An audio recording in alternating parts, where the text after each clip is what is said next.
CNE news में आप सभी का स्वागत है और अब लेते हैं खबर विशेष की ये खबर। वंदे मातरम। आज ये उद्घोष, ये समर्पण गीत पूरे कर रहा है अपने सृजन के 150 वर्ष। हमारे राष्ट्रगीत वंदे मातरम के 150 साल होने जा रहे हैं।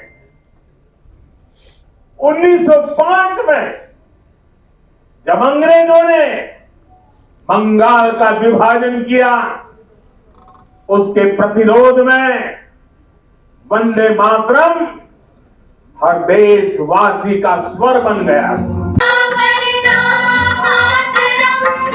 वंदे मातरम, वंदे मातरम।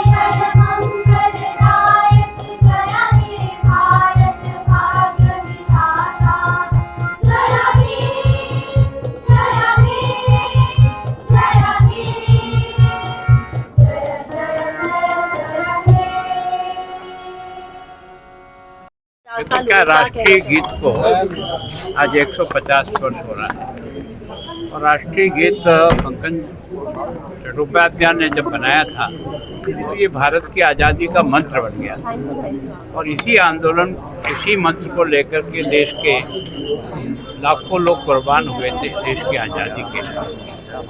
आज उस गीत को एक तरह से 150 वर्ष होने पर संपूर्ण देश में प्रधानमंत्री जी के साथ बाकी सारे लोग भी आज देश के कोने कोने में, गांव में, शहर में, सब जगह वंदे मातरम को गाया जा रहा है और जिस गीत ने देश को इस ऊंचाई पर पहुंचाया है उसको हमेशा से अपने ध्यान में बिठाने का प्रयास है।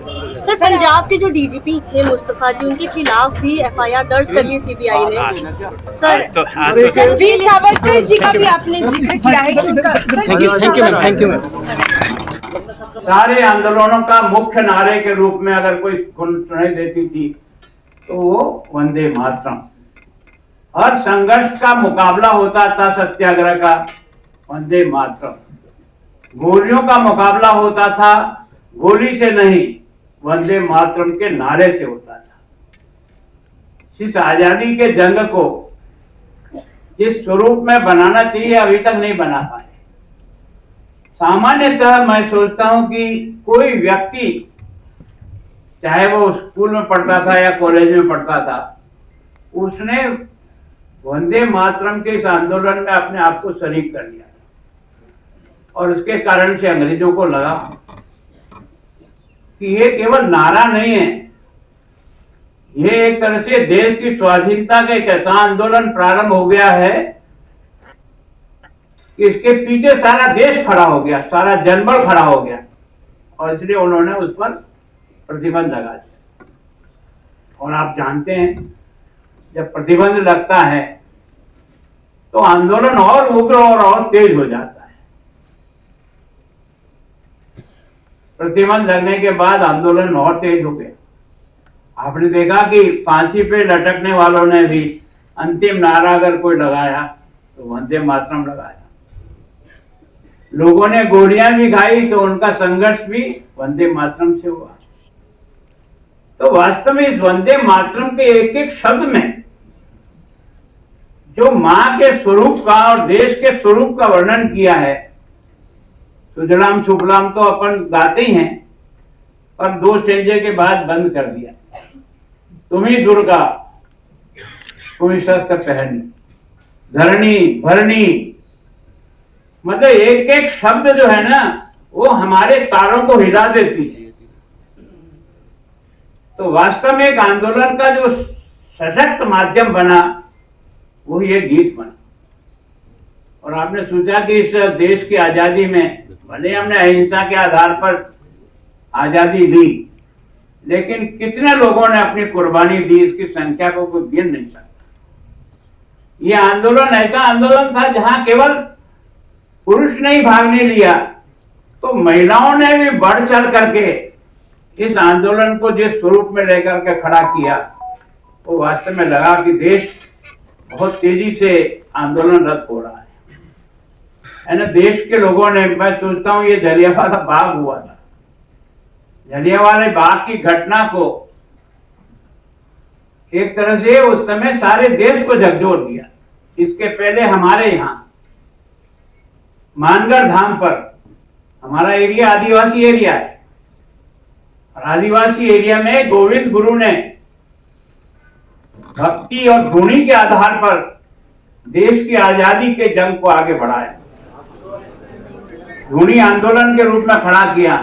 और मानगढ़ के किले पर जब ये इन आंदोलनकारियों का बहुत बड़ा कार्यक्रम चल रहा था, तब अंग्रेजों ने वहां भी यही गोलाबारी और की, जिसमें मैं सोचता हूं कि जलियांवाले बाग से भी अधिक लोग अगर कुर्बान हुए देश के लिए, और जलियांवाले बाग के भी पहले तो मानगढ़ धाम पर बलिदान हुए। वो बलिदान हुए हैं जिनको हम आदिवासी कहते हैं, जिनको हम वनवासी कहते हैं। इसका मतलब यह है कि आंदोलन का जो ये दीप है, इसको जलाने में कितने लोगों ने अपने जीवन की कुर्बानी दी है, इसका एहसास शायद नई पीढ़ी को नहीं होगा। वास्तव में यही सौभाग्य रहा, जलियांवाला बाग में मदन लाल धिंगरा भी वहां मौजूद था। उसने वहीं से, एक छोटा बालक था, उसने नरसंहार देखा था, उसने प्रण किया था जब तक इस दुष्ट को नहीं मारूंगा तब तक कहीं से नहीं बैठूंगा।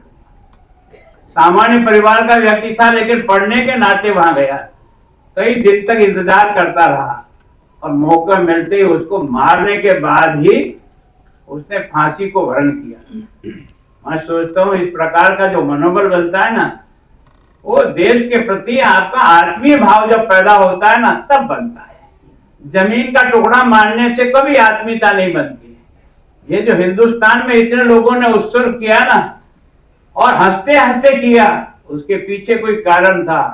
तो यह जो गीत है, इस गीत ने लोगों को प्रेरणा दी, और उसके कारण से आपने देखा होगा कि हमारा यह जो सारा आंदोलन, और मैं सोचता हूँ जब संविधान सभा बनी थी, तो संविधान सभा में भी इस पे बहुत लंबी बहस हुई है। तभी आप इसको बहस को पढ़ना, जिस तर्क के आधार पर जिन्होंने इसको राष्ट्र गीत नहीं बना करके एक तरह से राष्ट्र गीत बनाना था, गीत के उसका उन्होंने बहुत तर्क से साथ दिया कि जिस गीत के कारण से स्वाधीनता का आंदोलन इस तेजी से आगे बढ़ा कि सुभाष चंद्र बोस ने कहां जाकर के कहा कि मैं आजादी इस मार्ग से नहीं, मैं सोचता हूं कि मैं सही समय पर ताकत के आधार पर भी इनको यहां से बाहर निकालूंगा। कहां जाके आजादी की खोज बनाई, कोई कल्पना कर सकता है? एक पढ़ा लिखा नौजवान पढ़ने के हिसाब से गया, लेकिन देश की आजादी का खुमार इतनी चढ़ गई थी कि उसने आजाद हिंद फौज बना करके, तो ठीक है भाग्य ने साथ नहीं दिया, बाकी उस फौज में जिन लोगों ने अपने आप को शरीक किया, वही इस कहानी को बता सकते हैं कि आजाद हिंद फौज ने किस तरह से देश का। मैं सोचता हूँ जो सावरकर के जीवन के बारे में लोग कुछ कहा करते हैं, टीका टिप्पणी करते हैं, मैं सोचता हूँ कि सावरकर ने किस प्रकार से देश के इस आंदोलन को खड़ा करने का प्रयास किया। और जब जहाज में कैद होके आ रहा था, तो लैट्रिन के मुंह से अंदर कूद करके उसने एक तरह से इस आंदोलन को आगे बढ़ाया। और शायद दुनिया में किसी आदमी को 2 जन्म की कारावास नहीं हुई होगी। लोगों को शब्दों के कह देना तो बहुत आसान है, पर 2 जन्म की कारावास, और वो भी अंडमान निकोबार की जेल में, अगर आपने जाकर के वो जो कुटिया है जिसमें उनको रखा गया, उसको अगर देखें ना, तो रोंगटे कांप जाएंगे। कितने लंबे समय तक कोई एंड ही नहीं है, कोई पता ही नहीं है कि कब क्या होने वाला है। और जब वो जेल में कोलू में तेल पीसने आता था, तो एक दिन उसका छोटा भाई भी वहीं मिल गया। तो उसने कहा भैया तुम भी, हाँ। दो भाइयों की आंखें मिली। देश के लिए किस प्रकार का समर्पण लोगों के परिवार ने किया है। हमारे यहाँ भारत परिवार है, उसने देश के आंदोलन में जितना परिवार को होमा है, ऐसा उदाहरण शायद पढ़ने को नहीं मिलेगा। दुर्भाग्य हमारा यह रहा कि हमने उन सारे वीर सपूतों ने जिन्होंने देश की आजादी के लिए इतना जीवन का संघर्ष किया, हमने उनको कहीं भी लिपिबद्ध करने का प्रयास किया तो जनता के बीच में लाने की हिम्मत नहीं हुई। बाकी ये आंदोलन ठीक है, अपनी दृष्टि से अपनी अपनी जगह ठीक है, लेकिन लोगों ने इसके लिए बहुत उत्सर्ग किया, बहुत अपने जीवन का दान दिया है। एक तरह से उस वंदे मातरम का आज 150वां दिन है। ये तो सौभाग्य की बात है कि कुछ ही लोग जो है ना पूरा वंदे मातरम बोल सकते हैं, क्योंकि हम सब लोगों को पहले एक दोस्त जा, और हम तो प्रारंभ से विधानसभा में हैं। ये हमारे महाराष्ट्र के एमपी साहब थे जो उत्तर प्रदेश के राज्यपाल रहे। उन्होंने लोकसभा में इस प्रस्ताव को बड़ी मुस्तैदी के साथ रखा कि जिस गीत के कारण से देश की आजादी में इतने लोगों ने कुर्बानी दी है, उस गीत को अगर हम यहाँ लोकसभा में नहीं बोलते हैं तो ये हमारा बहुत बड़ा एक तरह से उनके साथ अन्याय होगा। तब जाकर के प्रारंभ जब होता है लोकसभा का सत्र, पहले दिन वंदे मातरम गाया जाता है, और जब समाप्त होता है तब राष्ट्रीय गीत जन गण मन गाया जाता है। सारी विधानसभा में भी जब विधानसभा का सत्र शुरू होता है तो इस गीत से शुरुआत होती है, पर होती वही दो स्टेंजा, जिसमें केवल और केवल सुफलाम सुजलाम ऐसी धरती है। क्योंकि हम तो बहुत सेकुलर है ना, हमें तो भगवान को याद करना और दुआ के बारे में सोचना ये भी है, तो उसमें से सांप्रदायिकता दिखती है। दुर्भाग्य है कि जिस गीत के कारण से हिंदू और मुसलमान सब ने मिलकर के देश की आजादी की लड़ाई लड़ी है, किसी एक ने नहीं लड़ी है। और मैं सोचता हूं कि देश की रक्षा के लिए कभी भी कोई जाति और धर्म आगे नहीं आता है, पर कुछ लोगों ने इसको घुमा करके एक तरह से इस प्रकार का विश्वमन कर दिया। मैं गया था यहाँ आपका जहाँ कब्रिस्तान बना है पेटेंट टैंक का, यानी यही धरती है पंजाब की, जिसने पेटेंट टैंक का मतलब उस समय जो 65 का युद्ध था, हम विद्यार्थी थे कॉलेज में, हमें रोज समझ में आता था कि उसकी चद्दर 6 इंच मोटी है, कितना भी बारूद फेंको फुस हो जाता है, बारूद काम ही नहीं कर रहा था। तब देश के बहादुर सिपाही और जिनको अपन सैनिक कहते हैं ना, किस तरह से जान की बाजी लड़ाते हैं। क्रॉलिंग करके जाकर के उसकी छाती पर बैठे और ऊपर की चिमनी से बम फोड़े, स्वयं भी उड़ गए और उस पटाखे को भी माचिस की डिब्बी की तरह से उड़ा के ये कौन है? अब्दुल हमीद। लगी गाने पे तो जाति के आधार पर देश की आजादी और देश का संघर्ष नहीं लड़ा जाता है। दुर्भाग्य है हमारा सोचने का नजरिया बदल, और उसके कारण से वास्तव में जब आपके कारगिल का युद्ध हुआ, किसी ने धर्म और जाति के आधार पर युद्ध किया, तो भारत का सैनिक था, उसने जान लगा करके भी भारत के तिरंगे की रक्षा करने का प्रयास। तो वास्तव में ये जो सोच है ना, इस सोच को पैदा करने के लिए ऐसा वातावरण देना पड़ता है। बच्चे का दोस्त आज हम कहते हैं कि वो ऐसा करता है, आपने सिखाया जैसा कर रहा है। 1905 में पहले के लोगों ने जैसा सिखाया वैसा उन्होंने किया।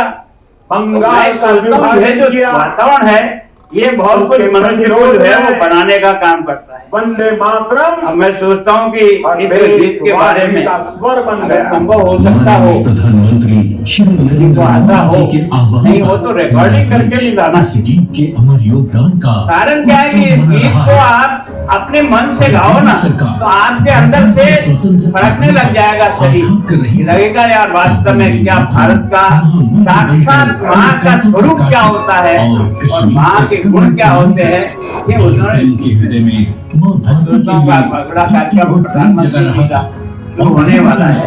मैं आप सबको आज का 150वां वर्ष इस वंदे मातरम गीत के अवसर पर आप सबको बधाई देता हूँ। और आप सबसे प्रार्थना भी करता हूँ, एक शाम जब प्रयास करिए कि इस गीत के हर शब्द आपको और अपने घर में भी कहीं कहीं टैप के आधार की हो, कभी बजाइए और समझने का प्रयास करिए। धन्यवाद। जय भारत। सार्वजनिक अपमान ने बंकिम बाबू को अपने ही देश में गुलामी की असली पीड़ा का एहसास करवाया और यही घटना वंदे मातरम की रचना का आधार बनी। सन 1875 में संस्कृत और बंगाली शब्दों के संगम से भारतीय संस्कृति और आत्मगौरव के पुनर्जागरण के लिए बंकिम बाबू ने इस गीत की रचना की। इस गीत में भारत को एक सजीव इकाई, एक मां के रूप में दर्शाया गया। CNE न्यूज के साथ बने रहने के लिए आप सभी का बहुत बहुत धन्यवाद।